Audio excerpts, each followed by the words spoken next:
the Around the NFL podcast. Gets pretty podcast privilege. We do. Cessy. From the Chris Wessling Podcast Studio, it's Around the NFL. I am Dan Hanzus. We got a two-hander today, joined by my longtime friend and colleague, Marc Sessler. What's up, Marc? I am sitting in the chair for YouTube purposes. They've scrunched us closer together. Yes. And I'm sitting in the chair where Greg normally sits. Yes. And it's, from a bodily angle, very awkward. I don't know where it's. I understand why I sit where I sit and Greg sits where he sits. Yes. Yeah. So just out of the gate, something to deal with. That's something to fight through, and I think you will, because you are a professional broadcaster. In fact, it did just occur to me, we're probably coming up on, what would it be? I mean, we're talking about maybe the 12-year anniversary of the first show we did, the original iteration of the Around the NFL podcast, which was the ATL Debate Club, me and you, in the old closet there in the Culver City offices. Things are very different now, but I think back of those days and always am thankful to Dave Damashek for giving us our start on the back of the Dave Damashek football program and those initial wild episodes of the Debate Club, which, was the embryo of this program. And it was, I think it was an appropriately sized project and scope. It was about 11 minutes long each time. And I think you can't even find them anymore. But like when they were available, like a couple years ago, I went back and listened, and we're so it's like we've never spoken on mic before. It was, I think it prompted Greg at one point to tell us that if we were going to take on a project of that scope, to do it professionally. I'll never forget that comment from Greg. Right.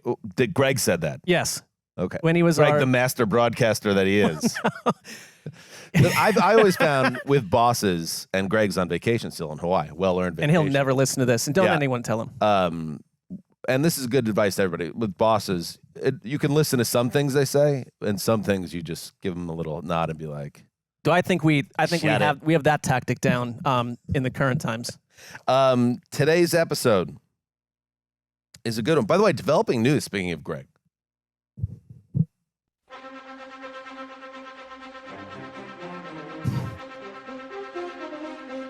At the beginning of our last episode, I said, I've got to take this opportunity with Greg out of the office and off the continental United States to dig in on Delaware, his high school band.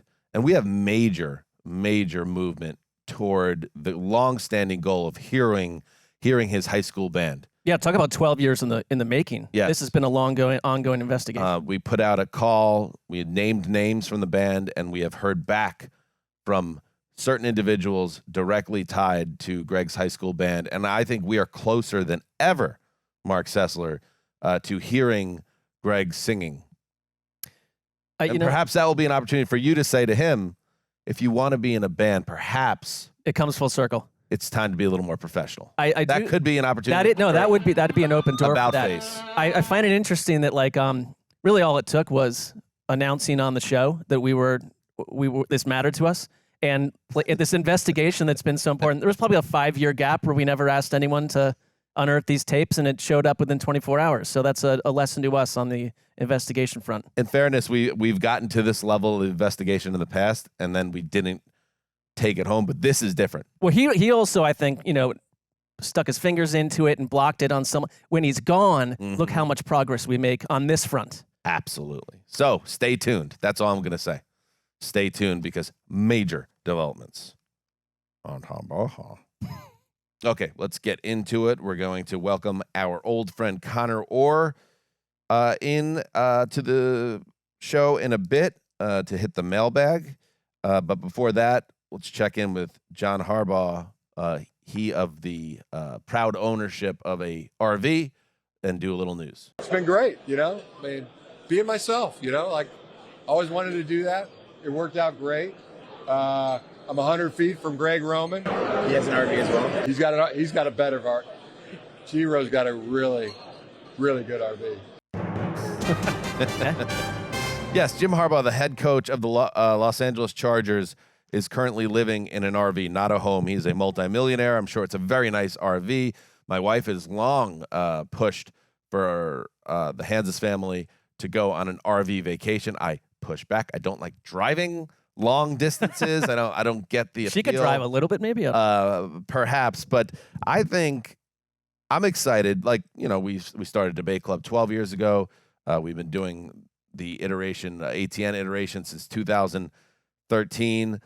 So we remember very clearly the Jim Harbaugh days with the San Francisco 49ers, but it's sometimes easy to forget, Mark, that there's an entire generation of young football fans that weren't really following the sport in 2014 when he left the team. Like, you guys have kids. You guys have no idea what you're in for. This guy is an interesting dude, and he's a little bit out there. And I kind of get the feeling, based on early vibes around Jimmy Harbaugh and his return in the NFL, that he kind of maybe has cranked up the weird meter even a couple more notches. We might be off the traditional 1 to 10 chart at this point. Right. And it can only, I don't know what it means for Chargers, their future, and the fans in terms of excitement, although I understand why you're excited because he's been a winner everywhere he goes. But I'm telling you, it's not going to be boring with Jim Harbaugh back. No, and it's like an interesting study in brotherhood, because like we both have two sons, and their personalities can be similar in some ways, but very different. Like John Harbaugh is very different to me than Jim Harbaugh. Like I think of when they clashed in the Super Bowl, and it was like, these are totally different cats. And like Jim Harbaugh, I think you're right. I think back in the NFL, he likes to up the dial a little and kind of zone in on that weirdness that really only he can bring. But I also think he's going to change the Chargers. I really do. Who's got it better than us? Nobody! That's Harbaugh at 9. Now we're up to 11. Like people, I think we're taken aback by Dan Campbell as an example. You mentioned the Lions when he was very outspoken and maybe spoken a little bit of a different way than other head coaches. Jack Nicholson and Batman, 1989.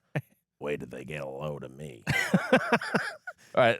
Let me hear a little more, Jim, from that press engagement. This is a good one, too. Just that mentality of that group. I mean, that's like a fist. There's 5 of them. 1, 2, 3, 4, 5. Playing as one on that offensive line. I love it. I just love it.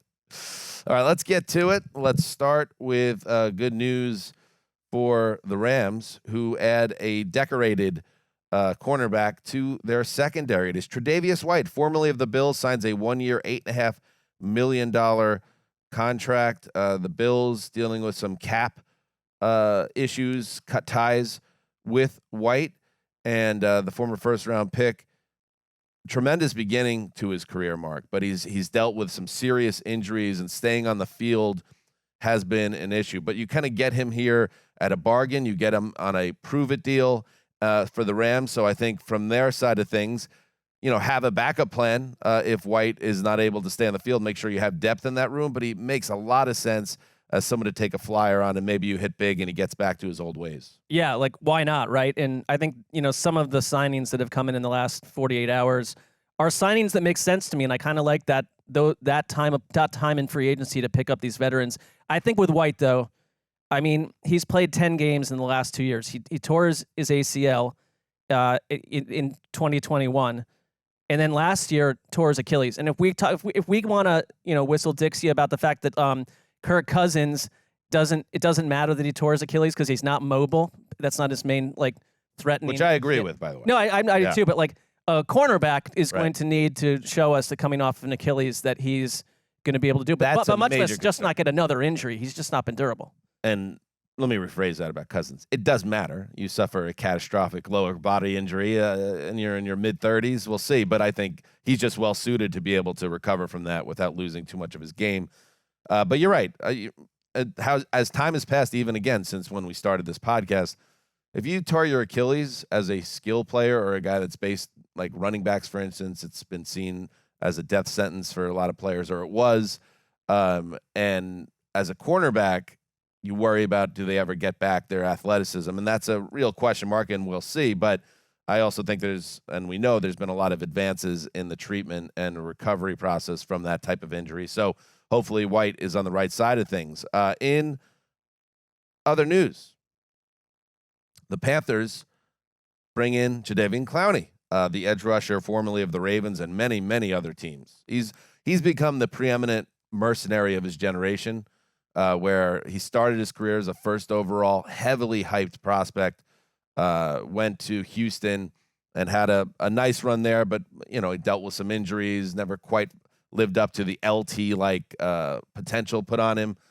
But it tells you that the fact that he continues to stay in the league, even if he's never gotten that second big long-term contract, he's always welcome wherever he stops. I know he's been with the Browns, he's been with the Seahawks, now he is stop over the Ravens, and now he's with the Panthers, who get him, and he gets a second year. And I can't remember the last. I think this is the first time since that initial rookie deal that he has a multi-year contract, 2 years, $20 million.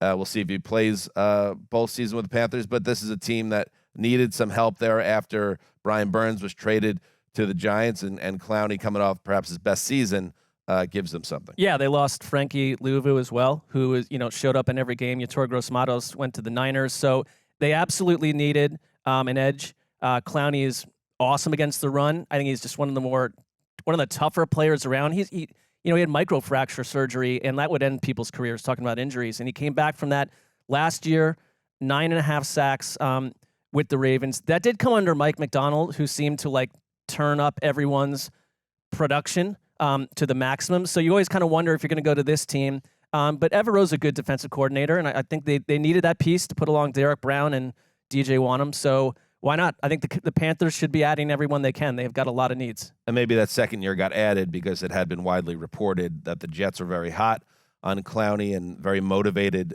to sign him to replace Bryce Huff. So the Panthers perhaps going that extra year is what got the deal done. So Clowney goes to a team that's very clearly rebuilding, but he gets a little bit more financial security. I don't actually see the terms of the deal in terms of, if he will get to a second year. But the fact that he signed a 2-year deal is different for Jadeveon Clowney. In other news, this was interesting, Mark. We talked about on Tuesday's show with Connie, the major overhaul of the kickoff in the NFL. And by the way, I read this, and we did talk about it the night of the Super Bowl. And Greg had mentioned he was sick of the kickoffs producing nothing. Oh, I know where you're going with this, yeah. All 13 kickoffs in the most recent Super Bowl were touchbacks. So it's funny how the playoffs, we talked about the pass interference rule that was one and done. That was a playoff game.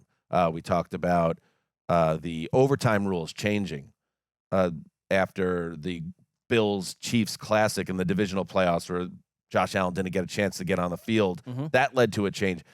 Those postseason games are, because there's so much on the line and there's so many eyeballs on it, it's that round of football that really produces the most change. And I think that's what's happened here. After the 13 straight touchbacks, you now have a new rule where we're going to see a huge boost in kickoff returns. So the idea that the Steelers are getting Cordarrelle Patterson, arguably the greatest kick returner ever, if not obviously in the top 5 in that conversation, or he should be, that matters a lot. NFL Network's Ian Rappaport reports that the Steelers agreed to terms with the veteran, formerly of the Falcons, on a 2-year, $6 million deal. And Mark, he's 33 years old, so he's an older player, but he's also someone that has always been either a gadget player or part of a scheme. So I don't think he has a ton of tread on the tires. He's coming off a run with the Falcons where he was in a rotation at running back. So this feels like a smart signing for Arthur Smith and that Steelers attack. And I don't know if it happens necessarily here versus somewhere else without Arthur Smith, because if you look at how he was used, and Pittsburgh's a different team with different personnel, but I think Cordarrelle Patterson probably was told you're going to have more than just the kick return role here. He had 1,100 plus yards in 2021 on the ground through the air, 11 touchdowns. In 2022, less yardage, but 14 touchdowns. So I think he has got a larger part than just kick returner, but they are silver and gold now, because I think we're going to see a rash of teams looking for this role, obviously, and we don't know how impactful they're going to be, but there's a world where it takes defenses a time to figure out special teams how to defend this kickoff return, and it could be wild. And I also think it's a great news for some of those draftable wide receivers who are maybe smaller but lightning quick, but not seen as like a true 2 or 3, they have real roles, and I think it starts to change things in it for everyone on special teams. Yeah, can't wait to see how that all plays out. It actually makes I've never been a big fan of the preseason, but you're going to get an early look in those games. So we'll see how it goes. Well, unless they want to hide what they're like, you almost don't want to give too much away. But you're right, we're going to see in general what kind of. But those teams, you want to hide it, but also they have to work on it. You got to like, little catch-22 there. Seth. That is a classic catch-22. How about a catch-22 for the Cowboys? What else is new? They're all in, right? What does Mike say? What does Zaddy say? ETP, behind the glass. Buy into us. Right. They want to finally get over the hump. They want to get back to the Super Bowl for the first time in a quarter century. And Cowboys fans are dying to get back to the Super Bowl, and they want this to be a big splashy offseason, but they have so much salary cap challenge because of the big names on their roster and the big salaries that are either currently due or are coming due down the line. Dak Prescott's at the front of that line, so he's their star quarterback, and he has a massive cap number. Dallas is trying to rework his contract to help free up space to do other things. So the Cowboys, this is originally reported by Field Yates, converted Dak's $5 million roster bonus to a signing bonus, and that cleared $4 million in cap. And I'm not going to try to dig deep on what this means for their ability. There's someone else better than that out there. It sounds like a really boring podcast, but I'm sure you could find a salary cap driven podcast that could satiate your hunger in that situation. But I can tell you that his number is now slashed all the way down, Mark, to $55.455 million this year. So still incredibly prohibitive in some ways. They want to perhaps do a new deal that changes and kicks the can down the line, but that has not happened yet. But here's a little bit of relief. I mean, we saw Cleveland do this with Deshaun Watson. I mean, we've seen a little bit of that with Mahomes. It's like, this is the way you sign these massive contracts and you keep pushing the money down the line. And in some cases, until the next GM and coaching staff have to deal with it potentially. In this case, the GM is not going away. It's Jerry Jones. And I think if they truly believe in Dak, the one problem is that with each calendar year, how much more expensive does it become to sign your star quarterback? I don't know. It just feels like the Cowboys have had the weirdest offseason possible based on what they told us heading into the offseason. And I know Mike McCarthy, he was very zaddy-like during the owners' meeting, saying, like, I welcome the challenge. Like, I'm not looking at this as, something I'm not willing to take on. But, I mean, how have they gotten better? And how have they gotten worse? And it's like, I don't know. I can't take them entirely serious as a Super Bowl candidate, but also just because of exhaustion. I agree with you. Because in years past we've said we would not, and then like we all get pulled back in. That's what happens. I'm not doing it this time. It's not happening. They got you last year. They finally got you last year. I don't buy into double cross the Cess dog. They did, and that adds that makes it more malicious. Very successful brand though. That Cowboys brand. Can't question that. Let's hear "God Save the King," ETP. What do you think about ETP as a nickname? Eric, the producer. I like that. I've been looking for one for a while. Yeah, I like the way it comes out. Nickname free, and now that's not the case. ATP. No, maybe not with the Southern drawl. Yeah. ATP. A little creepy. That's a little bit of heat to it. Pop to it. A little sizzle. ATP. Hey. All right, let's get Were you actually requesting something from him? Or you're just, I am. Just I'm looking for the national anthem of the United Kingdom because our good friend Henry Hodgson, general manager of all things UK football and a major figure with the International Pathway Program, we got another fun prospect here. He is European rugby star Louis Rees-Zammit. And I apologize if I have that incorrect. I like the name, though. It could be right Zammit. But anyway, the Kansas City Chiefs have agreed to contract terms with Rees-Zammit, who is from Wales. He participated in the NFL's International Player Pathway Pro Day last week, ran a 4.43 in the 40-yard dash. Wales is a part of the United Kingdom. Did you know that, Mark? I did. I lived in the United Kingdom, so I'm very well versed. Did you? You've never mentioned that. I'm very well versed. And don't forget Diana, Princess of Wales, Mark. Nailed it. Anyway, he made visits to a handful of teams before agreeing to contract terms with the Chiefs. And it ties back to Marcus' story we just talked about, because this man is a very talented, dangerous player with a rugby ball in his hands.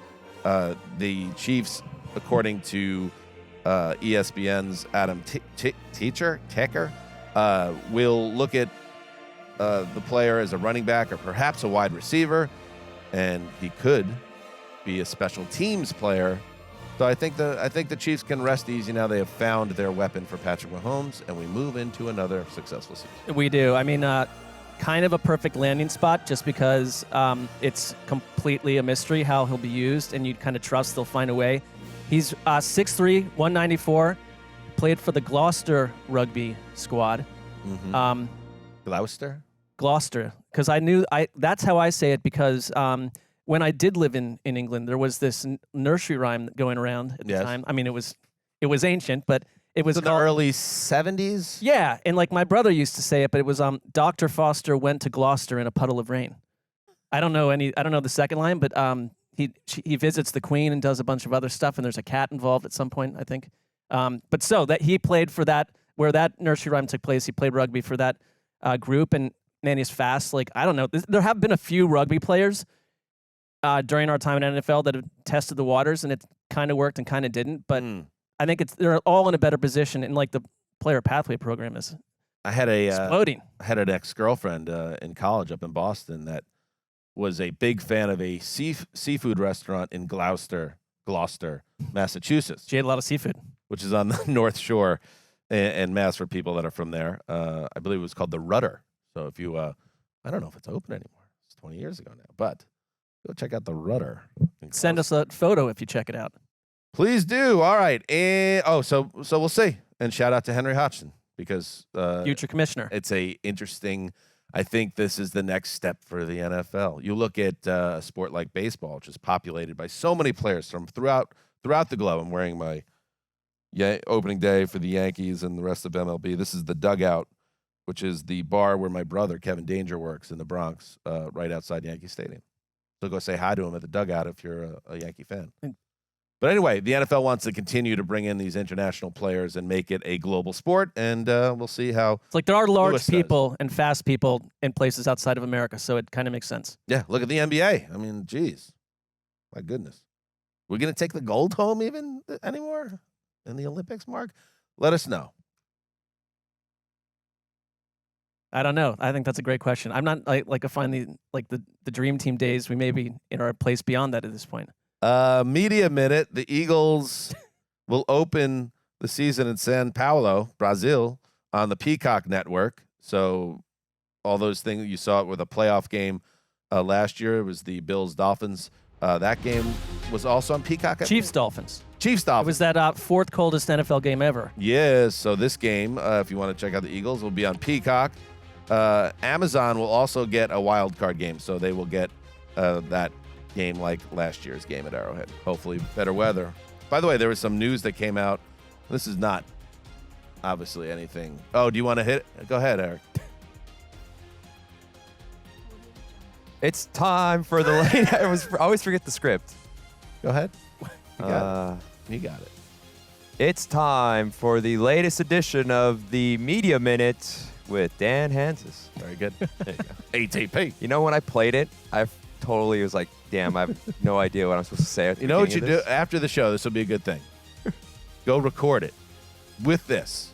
Right. And then you hit the drop, and there it is. We have the technology. Although I have to say, I do like ETP struggling through it a little bit. Yeah, I think that's part of the fun. So let's not do that. Okay.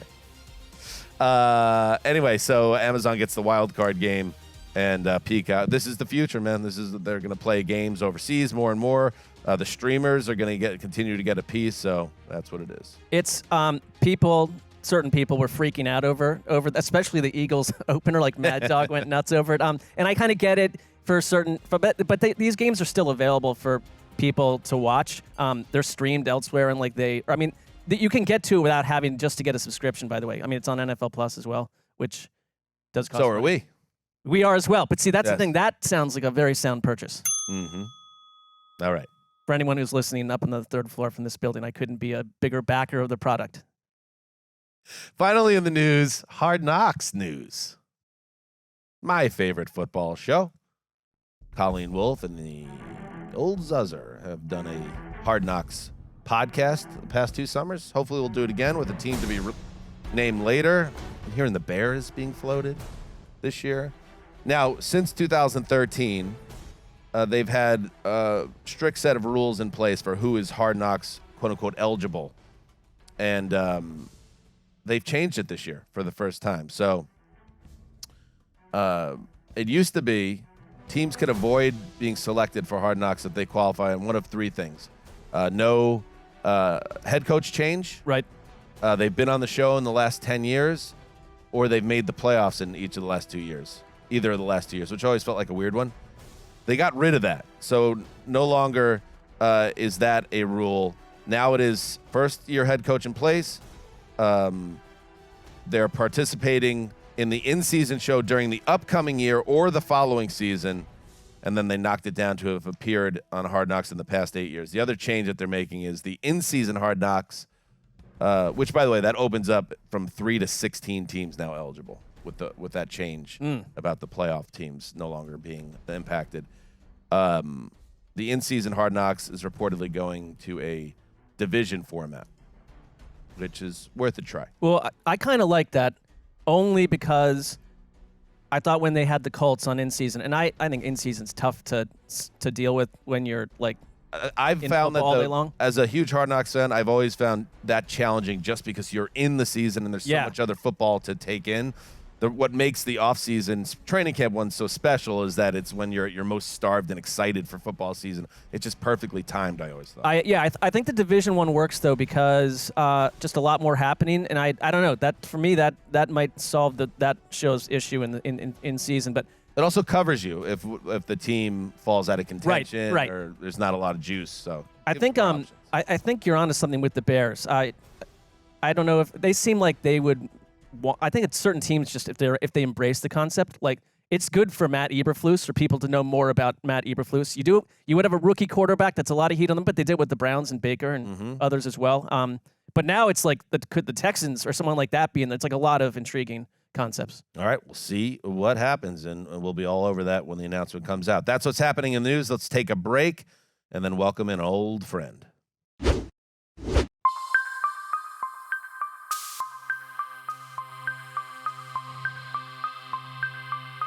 Welcome back to the Heat and Light podcast. I am your co-host, Marc Sessler, joined as always by my co-host, Conor Orr. And Conor, we're equal co-hosts. Just I think that just so the people understand the power structure, we're equal co-hosts. That's always how when we set out to do this a long time ago and inform people about the ways of the world, that's how we set it up. Yeah, I think it creates a sense of partnership there. We often, when I see you, we're on the road because you don't live here in LA and I don't live where you live, and so you're a man that travels to and fro. Have you ever been to, in your reporting days, to Antarctica to cover any sort of a story? No, because I know the true dangers that exist there. I mean, beyond the ice and snow, there's a good chance that we're looking at deep cities beneath the caverns of ice, potentially a group of crystal people, something dealing with the future of energy and deep government secrets. So I try to stay away. I could see why you would. You aren't alone in your concerns about this part of the world. And I was doing some reading. We like to deep dive into these subjects, and this kind of tracks back to the winter of 1947 when Admiral Richard E. Byrd claimed on a trip to Antarctica to discover a massive, like hundreds-foot wide hole that when he sunk his plane into it, essentially found that the ice and snow disappeared. It was a lush, warm, forested world with animals that had not been seen by the human eye. To your point, these crystal palaces. He met someone called the Master that warned the Earth about nuclear technology. Conor, I want to just let you know, because we're here today not just to drag up old information, but I actually have Some new information.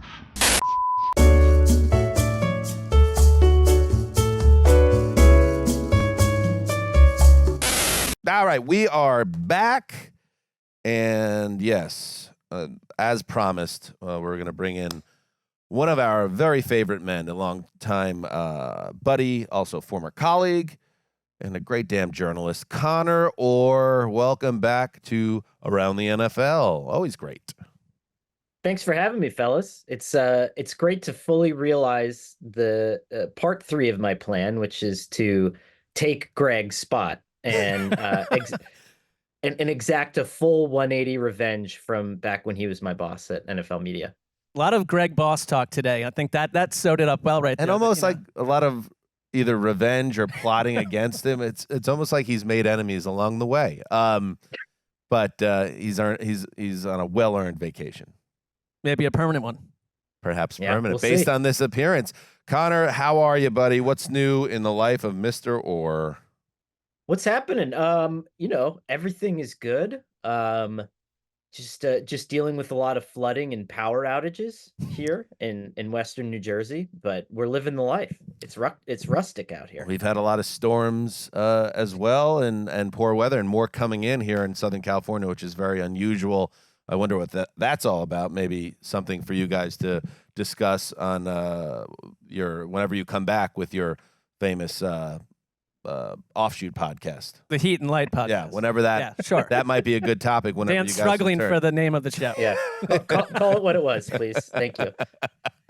All right, with Conor here, we like to dive in and connect with our audience over on the mailbag side. And as always, a disclaimer: if this doesn't go well as a segment, it is not on us. Not at all. It is on you. We typically have to save it, out of the gate as right. it is. So Either the questions weren't good enough, or people that are listening be like, this segment sucks. Well, did you send in a question? So it's really we're just calling it like we see it. being honest with the listeners, you've got to man up sometimes. And or if the woman up. segment swims beautifully, well, that's me and Mark and Conor just being professionals and being broadcasters. So now that everything's set, let's hit the first question. It is from Brandon Laurie. I like his handle. Brandon is right, but WRITE. If you had absolute control over the competition committee, what rule changes would you make? I like this one, Conor. I thought, and we gave the NFL some flowers on our Tuesday show, in that the league and Wes always said this. The league has never been shy about taking chances to improve the product and make changes. Not all of them work, but at least you give them a shot. I will say my long-standing, Conor, call for more protection for the officials on personal fouls for roughing the passer, for defenseless receiver. The game moves so fast that getting more help there and from upstairs would only help. But that's one for me. What about you? I've long been, so I'll blame Tom Pelissero for this. I love Tom. The Pellraiser Tom, himself? The Pellraiser, maybe it was last year or the year before, had noted accurately, how the NFL was really considering the 4th and 15 onside kick alternative. And I prepared so much content on my end based on just blind excitement, all the possibilities, and to have it be, and again, this isn't a knock on, Tom knows more about football than I could ever hope to know and the inside mechanisms of it, but got me so excited for it. And then to have it never happen was such a letdown. And it's the perfect rule. And for those who don't know, right, it was the, in lieu of an onside kick, you can go for it on your own 25-yard line, and it's a 4th and 15, basically. And if you lose possession, the other team basically gets the ball right inside the red zone.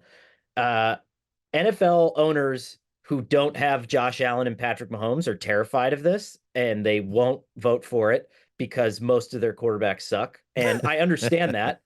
But just imagine, the entire cottage industry that could be built around that single play. You could find a massive Cam Newton type human being who's only really valuable for that play, where he can just carry a bunch of bodies for 15 yards or but maybe throw a pass. It's there's so many amazing things that could happen just by virtue of that moment. And you could get these great NBA Jam type moments where maybe these teams are hitting 2 or 3 of these in a row and they're bonkers. And you can't do that with an onside kick. And the Eagles particularly have been trying for this for years. I think it's like 10 years in a row or something. And no one, I think there is some fear out there. You're right.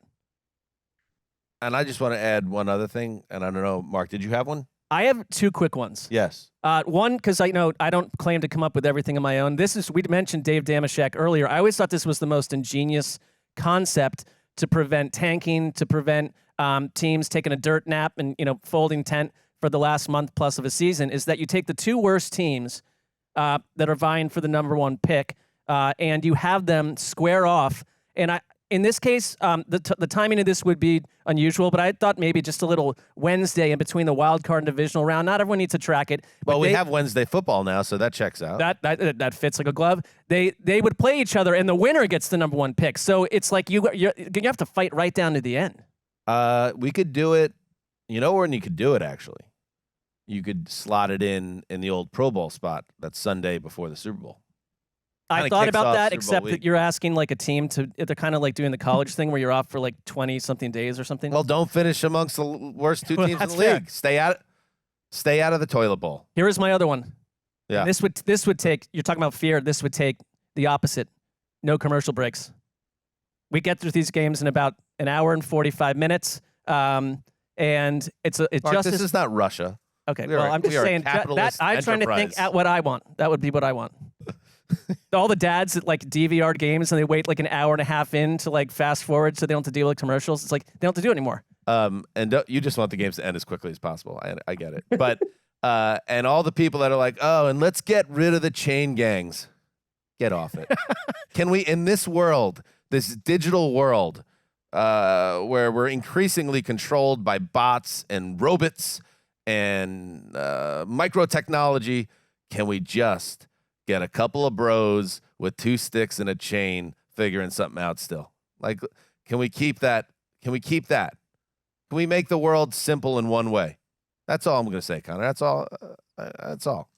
Like, I don't know if I'm breaking any news here, but there are computer chips in the chains. So I think you're breaking news to the 2 of us. I don't know if a lot of people know this, but like whenever anyone's like, they need to get rid of the chain gang, it's like we have all this technology. It's like, yeah, the technology's in the chain. So we're good. Like, yeah, does the chain break? Yeah. Like once during the Super Bowl, I think, or it happened twice during the playoffs last year, if I can remember correctly. But yeah, the technology's in there. We're good. That's breaking news for the podcast. So thank you, Connor. And that, like I said in the intro, this is a very talented journalist. It is great sometimes. Occasionally, like the chain gang guy, A or B, you don't know which one, gets not paying attention, gets whacked by a player coming off the field, and it's just a delight to watch. Let's hit another question. We'll finish this in about 2 hours with this, right? Bo Brooks asks, will Jordan Love win more Super Bowls than Aaron Rodgers? Well, he just needs to win 2, but there aren't a lot of quarterbacks that have ever won 2. What do you think, Connor? He's got a bright future ahead of him. What is he? He's already probably 25 or 26, right? So you got that as well to consider. I say no. And the reason I do is because every time a team ends a season with some vague semblance of promise, we get on this just path of stupidity where we project things in an upward trajectory for no oh, they're young and contracts and I'm pretending to talk like a GM and everything works. And like, it doesn't. We don't know how good the Packers are going to be. They'll clip this and they'll show this to me at the combine next year, I'm sure. But I don't know how good part 2. I don't know how good the Packers are going to be in the future, but like winning 2 Super Bowls for any quarterback that isn't, this sort of, colossus of a human talent like Patrick Mahomes or, Tom Brady or something like that. It's difficult. It's hard. So I would say no. And like the career of Aaron Rodgers kind of proves the point. He won 1 right away, and it's like, he could win 5 or 6. And you could say the Packers probably should have gotten there a number of times, but TBD. While we're here, might as well address it because we did play it on the show last week, I believe, that in my opinion, an ambush by the general manager of the Tampa Bay Buccaneers, Jason Licht, on Conor Orr. Do we have that? Let's play that. Jason, Connor from SI, how are you? Hey, good, Connor. How are you? I'm doing well, thanks. How's everything? Good. Yeah, You guys have the history? No, we won a lot more games than what he predicted us to get last year. No. Yes. You had us for 2. I have it hanging up. Do in you my really? office. Yeah. Oh, no. There it is. Connor, what was the general vibe between you and Light in that spot? Was there any real tension, or was it all in good fun? No, it was funny. I mean, like, so to kind of peel everybody back behind the curtain, when you're at the combine, a lot of times, like, if the GMs do the podium stuff, and if you just want to have like a casual conversation with them and, not have it be quoted somewhere, sometimes I'll ask to talk to a GM or a coach. Or if it's like a really niche question that I don't want to bother anybody, like, you're trying to yell in a pack of people, you ask them off to the side. And so I asked for Jason Licht, thinking like we were talking off the record. And so we everything gets shuttled. I never saw a camera. And so him and I are talking, and like he brings it up, which every right to do it. I mean, it was a horrible decision on my part. I picked them to win 2 games. They made the playoffs. But do you think it was a coordinated attack? Like they had this in mind, that they were going to have this ready and they were going to play it up on social? See, this is what's wild to me. So they would have to assume that I was there. Right. And then, so I asked the PR guy, I was like, hey, can I get Jason just for a second? And he's like, yeah, no problem. So then between Jason walking off the podium and then like traveling the 11 feet over to where I was standing, they had to have like briefed him on this. That's and what I then mean. flagged down a social media person, concealed the camera, and Right. then Gotcha. I posted it five days after it happened, which is like, or maybe it was like 3 days after it happened. But that was the funniest part. Like I was on a jog with my neighbor, and I get like text messages sent to my phone, and like I'm getting dozens of text messages like, I can't believe they did that. Are you okay? Are you okay? What's going on? Like people from high school that I hadn't talked to in 20 years. And then I was like, I have no idea it was filmed. And so I did get a kick out of it. My parents liked it. Everyone thought it was funny, but it was just like in that moment, I was like, were you like hiding? Where was the camera? That's all I wanted to know, really, was like, where was the device? Who was filming it? And then like in the back of my head, I'm like, okay, is all the stuff that I asked him, like, did they post that too? I don't know. But yeah, no, it's fine. We're good. So As a Syracuse graduate, one of the great programs of journalism in the country, the perils of gotcha journalism. I think that was really on turning it around on the reporter. Not too far away from like muckraking journalism, which is a danger of its own. But I would say in some ways fair play by Light and company. Here's my thing. Now you've created the public gripe about my season predictions. Every year from here on out, I'm going to predict you to win 16 games. And so would you rather live up to that, or would you rather have poor little I see where you're coming from on that, but I also have to say, just respectfully, don't let them impact your true feelings, because that means you're going to end up adjusting all of your win total for all their opponents, where you might it might be a swing of 8 to 10 games in your actual mindset. Don't let them win. You know what I mean? I hope that Light approaches you at every future combine with a similar, yes or no scenario. All right, next. Daniel Crespo asks, every year there is always a team that surpasses expectations. Who do you think will be the surprise teams of the NFC and AFC? So who are the Texans this year? Who are the Rams this year? What do you think, Mark? I was looking at the list, and there aren't a lot of great options here. NFC, I thought that maybe the Commanders. I thought they've added a lot of interesting pieces. I think Quinn has experience. It's not a total fill in the blank on what kind of persona he is. We kind of know that. They have the chance to add a quarterback that could make a big difference out of the gate if he plays well. So it was that for me in the NFC. In the AFC, I think this was tougher because like I was looking at last year's record, and like the Chargers won 5 games, yet expectations seem high because of Harbaugh and your quarterback. So that's my answer there. I just didn't see a lot of other options. I'll go. You know what? I'll throw them some flowers because I really did like their most recent move to get Snead in the building. The Titans. What if Levis does take a leap here? They have given him some structure, so that team could surprise in the AFC if a couple things go their way. What do you think, Connor? I think the Colts are going to win the AFC South this year. I think the Colts are going to be really good. I think Anthony Richardson's going to be great. And if I were to pick a team in the NFC, okay, let's say surprise in air quotes, like if the Carolina Panthers go from a 2-win team to like an 8 or a 9-win team, would that be I think that would be a surprise, generally, given that they weren't really able to upgrade much this offseason. But I think there's going to be a lot of improvement there too. What does Anthony Richardson learn from that cameo in terms of protecting himself, but still remaining a dangerous ally? I think it's a big-time subplot around the Colts because he's got to stay healthy for them to make that leap. Next, Mailbag. All right, this from Simon King. Is West Brom's? Are you aware of what's going on with around the NFL and West Bromwich, the soccer team? Connor? Vaguely, like I remember learning about this dishwasher man from this podcast. So I do, like I'm sort of vaguely in the know here. Well, yes. Anyway, a guy in my fantasy football league owns this team, and so now they are the football team of ATN. But anyway, so is West Brom's Boilerman mascot better than every mascot in the NFL? So for people you're watching on YouTube, you could see it, but it's quite literally a boiler that you would find in your basement or on the side of your house or what have you, with legs and arms sticking out. And that is a wild mascot. And boing, boing, I support everything they do. So I'm going to say that is a great mascot.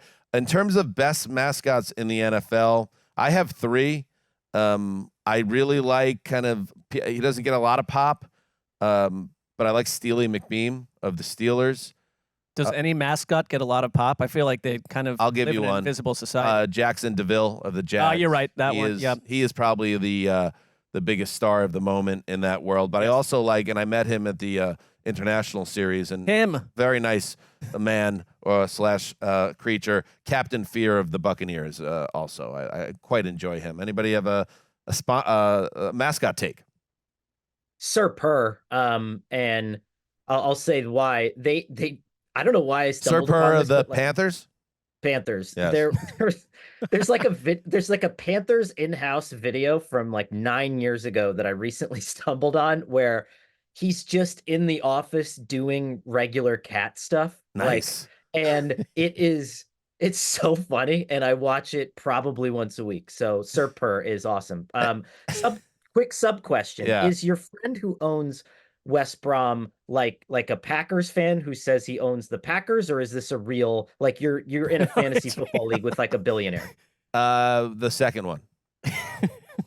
Whoa! Yeah, his name is Shalin Patel, and he is seen as a savior by the fans of the Boing Boing. Cool. Yeah. And before we move on, if you're going to bring up Sir Purr and the Panthers, you got to hit us with one, Connor. Hit us with one. Hey, pounding. Next. Never gets old. Can we cut that as a drop? Thank you, Eric. ATP. Guy Tomlinson asks, with Christmas so far away, does Connor watch Hallmark films through the years with different events, i.e. Valentine's, summer holidays, the 4th of July, and what have you? Great question. People that are maybe new to the show and don't know that Connor every Christmas comes on. He and his wife are religious about, no pun intended, about watching every Hallmark type holiday film they can get their eyes on, starting, I believe, the day after Thanksgiving or maybe the day after Halloween. Something insane like that. Day after Halloween. Yeah, that is insane, but I love you for who you are. And then all the way through to Christmas. And does it carry over to other holidays? That's a good question. So what's funny about that is my Hallmark obsession has now it's created like shockwave effects through my immediate family, and so my in-laws have it on all the time. And so every time we go over there for dinner now, it is on like 24 hours a day. And so by virtue of that, we have now become aware of and are very much fans of sort of the there's like a New Year's collection, a Valentine's collection, a spring collection, a summer collection with kind of all your favorite stars, and they just sort of spin it forward into different times of year, which is great. Have you ever thought about, as a side job, writing reviews for the Vibrant Publication TV Guide? I think that my reviews of Hallmark movies would be so glowing that coming from me, it would be interpreted as like a very mean satire, right? And it's really not. Like there was that really well-meaning, lovely woman from like the Dakotas who reviewed an Olive Garden like 10 years ago. Do you remember this? And there was never like an Olive Garden in her like state, and she reviewed it as if it were this like breathtaking 5-star Italian restaurant, and everyone made fun of her. She was like in her 70s, but she was serious. She loved it. And imagine having an Olive Garden breadstick for the first time in your 70s. Like it's unbelievable. Buttery heaven. Yeah, so I think that it would probably come off a little bit like that, and I would be worried about affecting my current relationship with Hallmark, which is very good. I think that's very fair. I do feel like watching a springtime version of that's like scraping the bottom of the barrel. Like, what is the hook of what is your hook at that point? Well, they don't.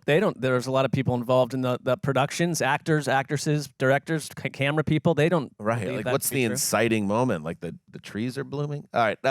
Next. Love. T-Mac asks, where do the Vikings land on the pain rankings, and why are we cursed? What spirit walks the halls of US Bank Stadium? A true unsolved mystery. Now, fans of the show know that I have a real...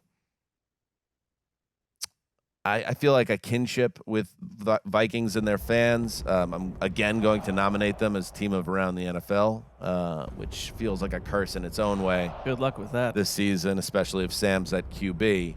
I'm going to refrain from answering this one, guys, because I do think this summer on Around the NFL, we're going to revisit the pain rankings 9 years after the publication on our fair site.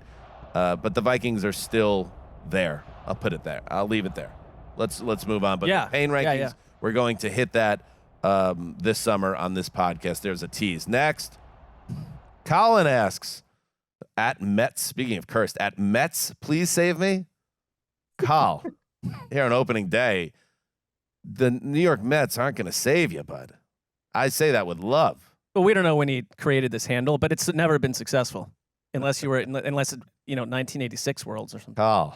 All right. Anyway, what under 500 team in 2023 is under the most pressure in 2024? The Jets jump out to me, obviously, because they are so they are so in for this season, and there's so much pressure around Aaron Rodgers and making that work. Is there another team that jumps out to you, Mark, as a high pressure team coming off a losing season?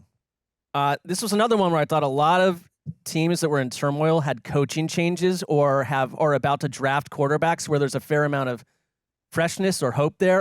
The Giants stood out to me because I think you're just in a situation where you went from coach of the year, surprise playoff berth, to the owner speaking kind of hot and cold about Daboll, and Daboll taking it very well. And I think Daboll is a good coach. He might take over play calling duties. You know what's going on at quarterback. So I think the Giants are in a bit of a strange zone right now. What do you think, Connor?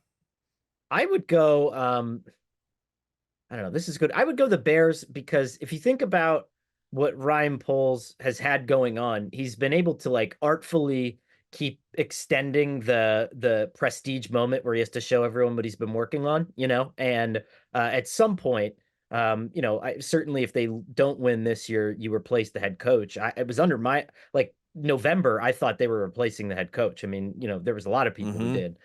So I think if they don't win, you're at least replacing the head coach. And I think at some point people start wondering, okay, is this the right thing for a GM as well? And I'll throw the Falcons out there as well. This is a team that has been trying to get back and trying to, work their way back to being a truly relevant team. And they've had pieces around the last few years, but then the quarterback kind of killed them.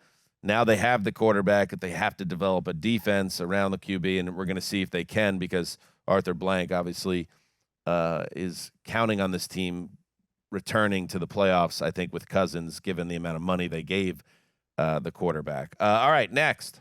AFC East. Where is it going? Have Buffalo and Miami peaked? How long will the New England rebuild take? Wither the Jets.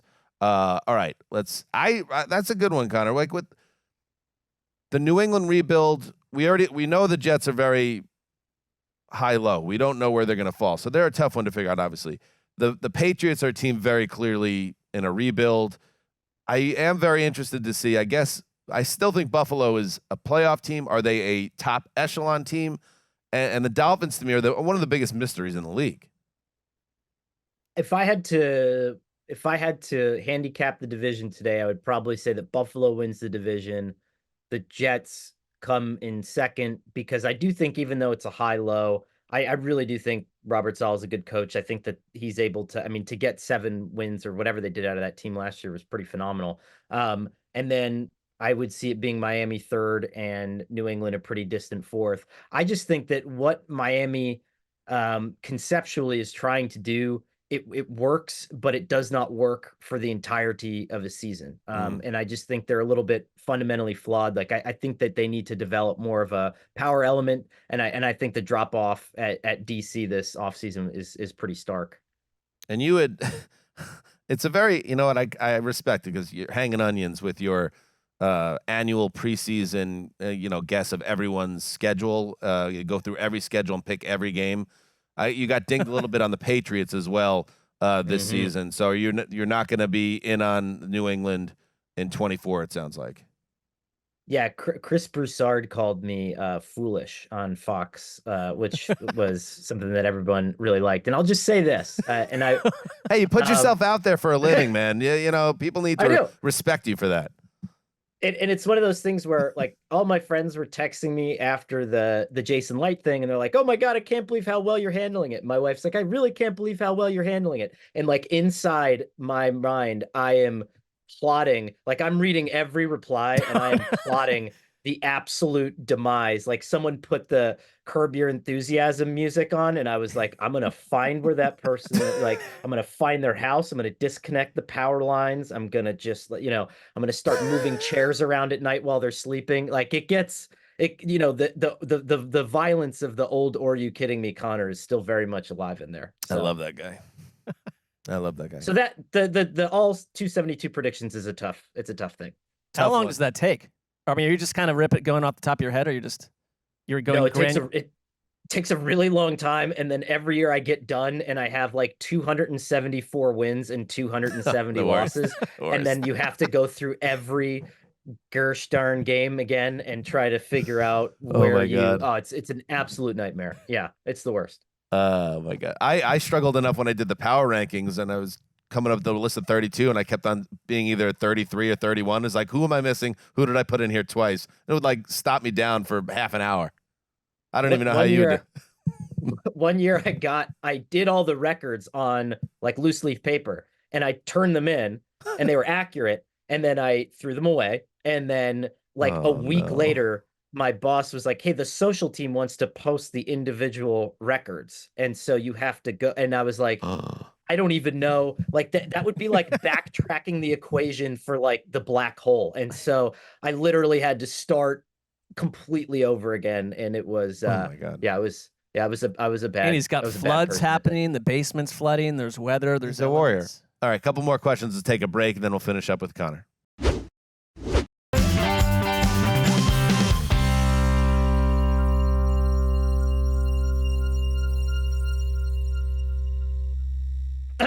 All right.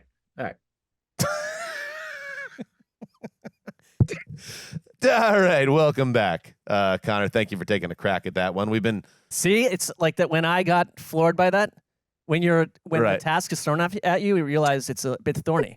Let's hear Marc's attempt. Yeah. All right, we're back. The show is continuing. Do we have Colleen's? Excuse me. Do we have Greg's?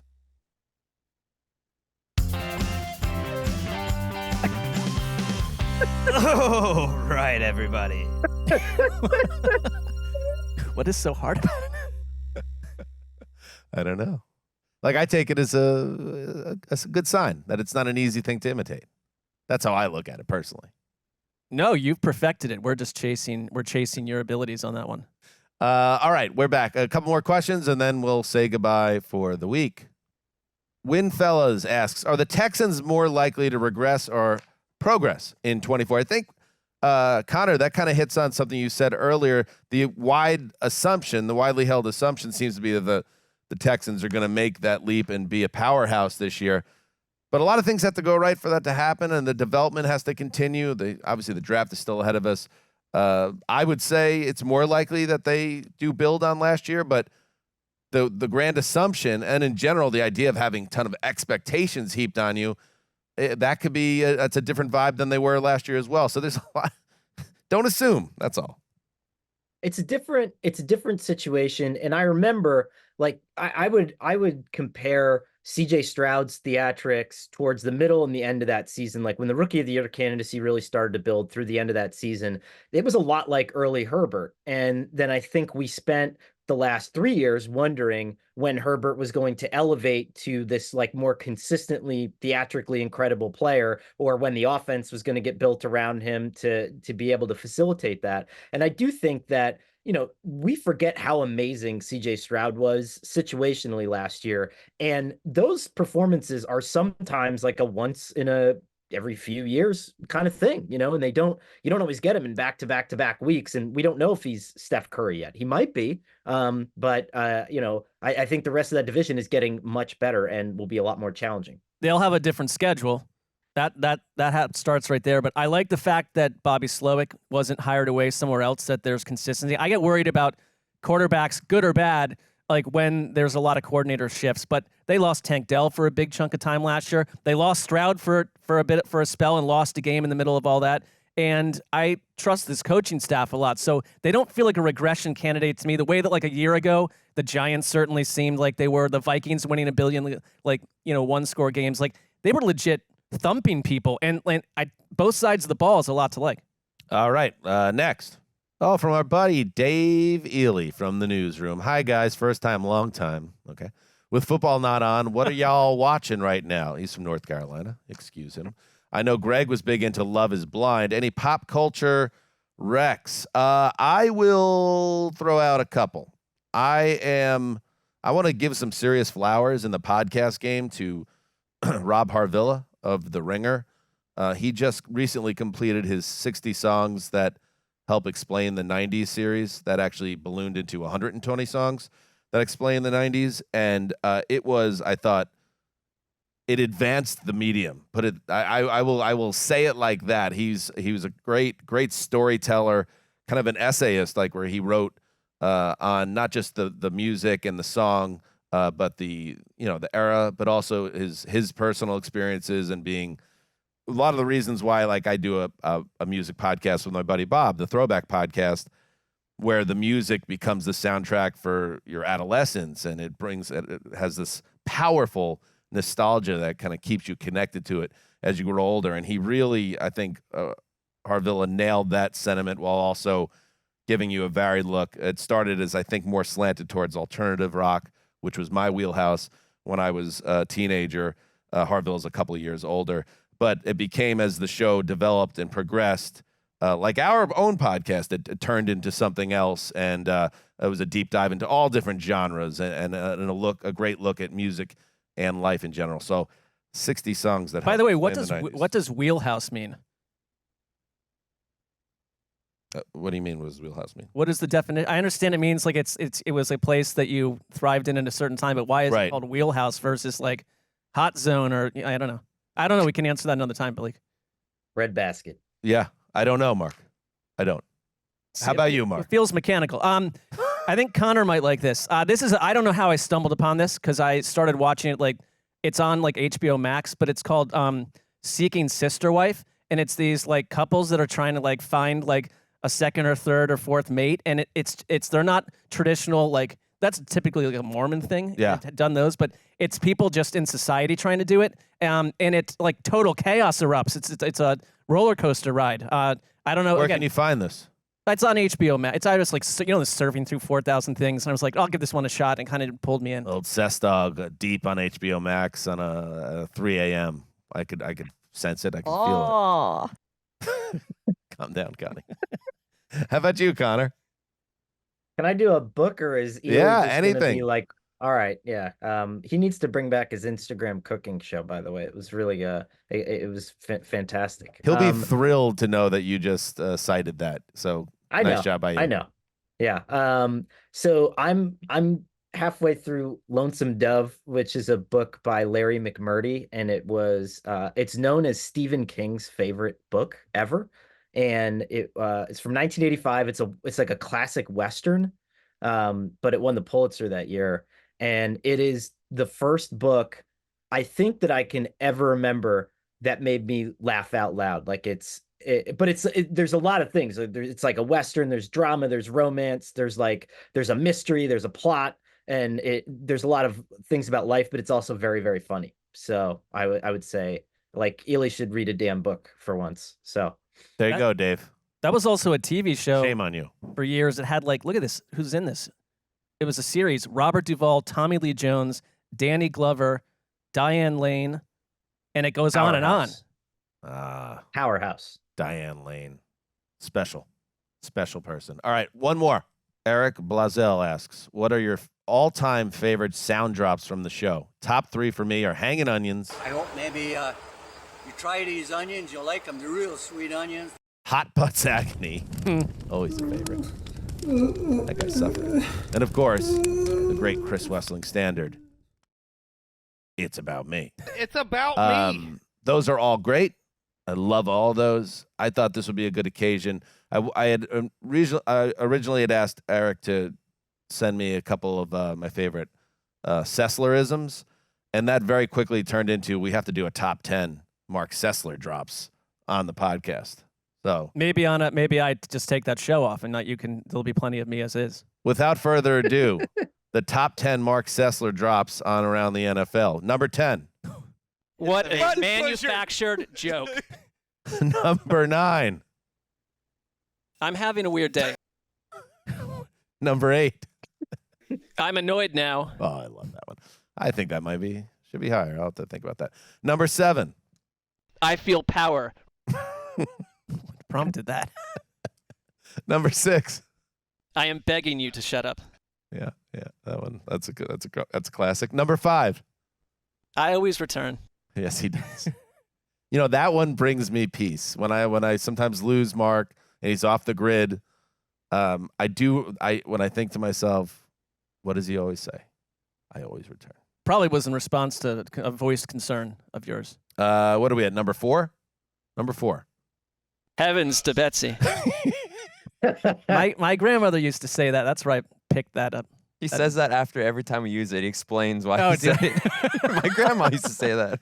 We need a drop to explain him explaining the drop. Number 3, medal stand.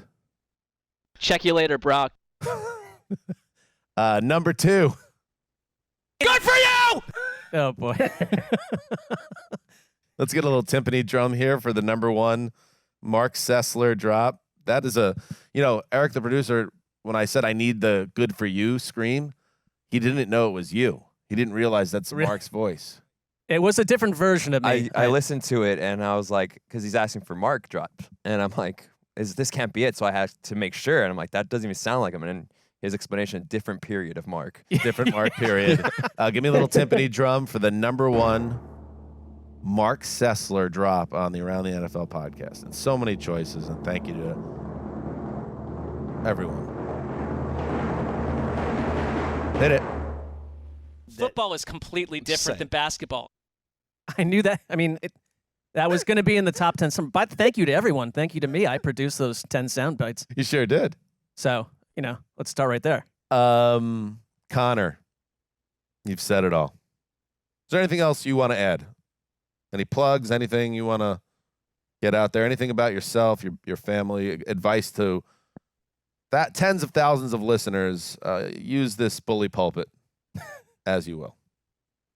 I would just say, keep on keeping on. I think that's spoken like a true Dead End Friends fan. Keep on trucking, everybody. You're gonna see Dead and Company at the Sphere in Vegas.